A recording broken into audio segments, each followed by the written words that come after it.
인테리어는 아는 사람이 없으면 무조건 손해본다는 말 들어보셨습니까? 견적만 받아도 5천만 원, 6천만 원 나오는데 같은 평수인데도 훨씬 저렴하게 공사한 집들을 보면 부럽다고 생각하지 않았습니까? 사실 사람들은 단순히 저렴한 인테리어가 부러운 게 아닙니다. 적은 예산으로도 정말 고급스럽고 만족스럽게 시공된 집들을 보면 나도 저렇게 하고 싶은데 왜 나는 안 될까? 라는 생각이 드는 거죠. 저도 어느덧 12년 동안 인테리어 현장에서 수백 건의 시공을 진행하면서 느낀 게 있습니다. 같은 3천만 원을 써도 어떤 집들은 5천만 원처럼 보이고 어떤 집은 2천만 원처럼 보여집니다. 그 차이는 비싼 자재를 사용했느냐가 아니라 돈을 어디에 썼느냐였습니다. 반대로 필요 없는 공사에 예산을 쓰는 바람에 정말 중요한 부분을 포기하는 경우도 너무 많이 봤습니다. 공사가 끝난 뒤 가장 많이 듣는 말이 있습니다. 대표님, 이걸 미리 알았으면 굳이 저걸 안 했을 텐데요. 이 부분은 그냥 두고 다른 데 돈을 쓸 걸 그랬어요. 이런 오해를 정말 많이 하십니다. 그래서 오늘 영상에서는 30평 기준 약 3천만 원 정도의 예산으로도 만족스러운 인테리어를 하는 방법, 그리고 무조건 싼 자재를 쓰는 게 아니라 같은 돈으로도 훨씬 좋은 결과를 만드는 인테리어 꿀팁 3가지를 알려드리겠습니다. 그런데 한 가지 꼭 말씀드리고 싶은 게 있습니다. 역설적으로 인테리어 비용을 아끼려면 처음부터 가장 싼 업체를 찾으시면 안 됩니다. 왜냐하면 인테리어 가격표 하나만 보고 비교할 수 있는 상품이 아니기 때문입니다. 처음 견적은 저렴했지만 공사가 시작되고 나서 추가 공사가 계속 발생하거나 자재가 바뀌거나 마감이 제대로 되지 않아 결국 다시 공사하는 경우를 정말 많이 봤습니다. 싼 견적이 결국 가장 비싼 견적이 되는 경우도 적지 않이 많습니다. 오늘 알려드릴 내용은 비용을 무조건 줄이는 방법이 아니라 같은 돈으로도 더 좋은 결과를 만드는 방법입니다. 잠깐 집중해서 보셔도 적게는 수백만 원, 많게는 1,000만 원 이상의 시행착오를 줄이는 데 도움이 되실 겁니다. 그럼 첫 번째부터 시작하겠습니다. 첫 번째, 집의 피부톤부터 고치세요. 많은 분들이 인테리어를 하면 가장 먼저 주방을 꾸미고 싶어 합니다. 또는 욕실부터 뜯어야 한다고 생각합니다. 그런데 실제로 집에 들어왔을 때 가장 먼저 눈에 보이는 곳은 바로 따로 있습니다. 사람도 피부가 깨끗해지면 전체적인 인상이 달라 보이듯이 집도 똑같습니다. 벽지와 바닥재만 새 것으로 바꾸어도 집 전체가 훨씬 넓어 보이고 밝아 보입니다. 실제로 오래된 구축 아파트도 도배와 바닥만 새로 해도 리모델링 했어요? 라는 말을 들을 정도로 분위기가 확 바뀝니다.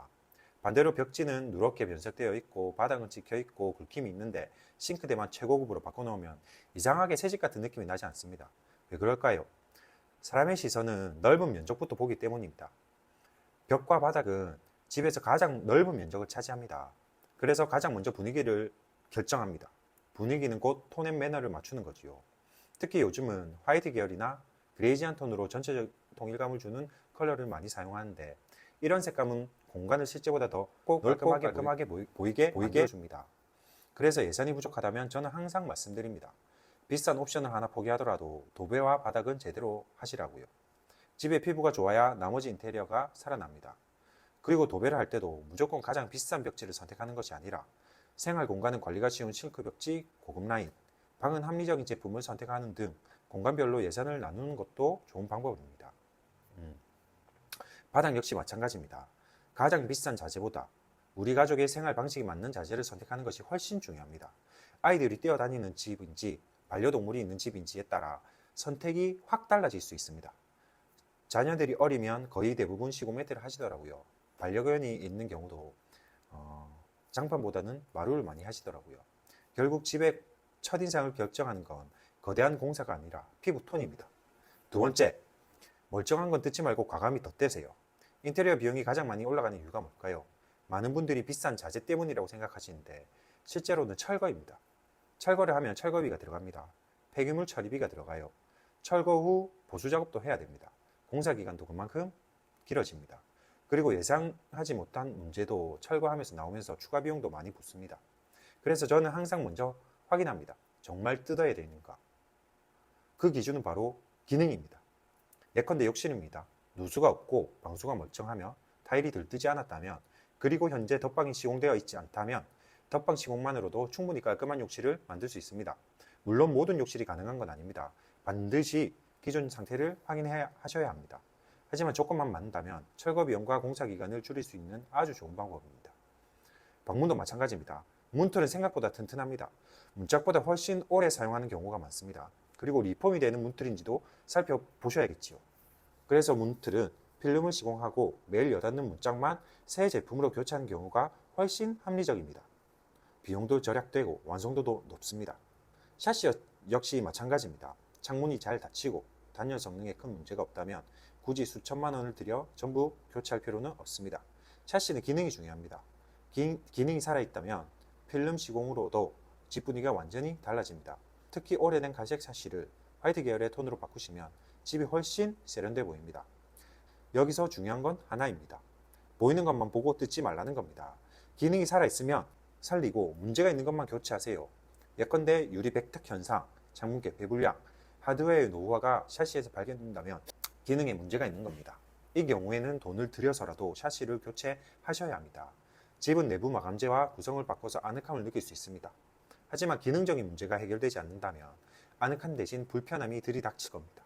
이 판단 하나가 수백만 원에서 천만 원 이상의 차이를 만들기도 합니다. 인테리어는 많이 뜨는 사람이 잘하는 것이 아니라 안 뜯어도 되는 곳을 정확하게 구분하는 사람이 잘하는 겁니다. 세 번째, 가장 오래 머무는 공간에 집중 투자하세요. 인테리어 예산은 누구에게나 한정되어 있습니다. 그래서 중요한 것은 얼마를 쓰느냐보다 어디에 쓰느냐입니다. 생각해 보세요. 가족들이 가장 오래 있는 공간이 어디일까요? 거실입니다. 그리고 주방입니다. 손님이 집에 오면 가장 먼저 보는 곳도 계시는 곳도 거실입니다. 가족들이 함께 식사를 하고 대화하는 곳도 주방입니다. 즉, 이 두 공간이 집의 메인입니다. 그래서 저는 예산이 부족하다면 거실과 주방에는 과감히 투자하시라고 말씀드립니다. 그리고 조명 하나만 바꿔도 분위기는 완전히 달라집니다. 그리고 싱크대를 가성비 있게 교체하거나 상판만 바꾸어줘도 주방 전체의 느낌이 달라집니다. TV를 보는 벽면, 간접 조명처럼 시선이 머무는 곳에 포인트를 주는 것도 만족도가 매우 높습니다. 반대로 침실이나 장방은 어떨까요? 잠을 자거나 개인적인 시간을 보내는 공간입니다. 깔끔한 도배와 바닥 공사, 기본 조명 정도만 해도 충분히 만족스러운 경우가 많습니다. 모든 공간을 호텔방처럼 꾸미려고 하면 예산은 금방 부족해집니다. 하지만 거실과 주방에 힘을 주고 나머지는 심플하게 정리하면 전체적인 완성도는 오히려 더 올라갑니다. 실제로 완공 후 사진을 봐도 대부분 기억에 남는 공간은 거실과 주방입니다. 이 두 공간의 퀄리티가 집 전체의 수준을 결정한다고 해도 과언이 아닙니다. 오늘 말씀드린 내용을 다시 한번 정리해 보겠습니다. 첫 번째, 집의 피부톤인 벽 마감재와 바닥 마감재부터 바꾸세요. 두 번째, 멀쩡한 것은 뜯지 말고 기능을 살려서 덧방과 필름 시공을 적극 활용하세요. 세 번째, 가장 오래 머무는 거실과 주방에 집중 투자하고 나머지는 깔끔하게 정리 수준으로 마감하세요. 이 세 가지만 기억하셔도 같은 예산으로 훨씬 만족스러운 인테리어를 하실 가능성이 높아집니다. 인테리어는 돈을 많이 쓰는 사람이 잘하는 것이 아닙니다. 돈을 어디에다 쓰셔야 하는지 아는 사람이 잘하는 것입니다. 특히 가성비 공사에서는요. 앞으로도 현장에서 직접 겪은 경험을 바탕으로 인테리어 하면서 절대 손해보지 않는 방법들을 계속 알려드리겠습니다. 영상이 도움되셨다면 좋아요, 구독 부탁드립니다. 궁금한 점이나 고민이 있으시면 댓글로 남겨주시고요. 여러분의 상황에 맞는 인테리어 방법도 앞으로 계속해서 소개해 드리겠습니다. 감사합니다.